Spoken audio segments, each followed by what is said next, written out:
บายดีตอนเช้าแข็งแรงคือเก่าผู้ใดก็ดีนี่มาเด้อกูเลยอยู่เกลือเดียวเหตุผลนั้นนั่นนี่ละฝนตก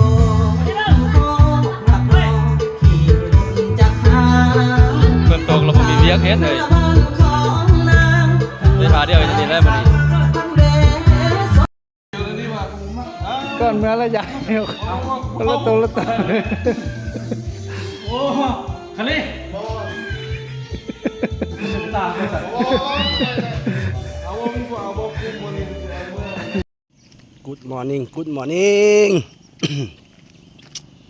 รายงานปัจจุบันนี้อยู่ที่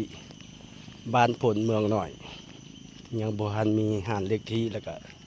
สถานที่เล็กที่ ให้อาหารปลากับเมื่อเช้าแรงทุกวัน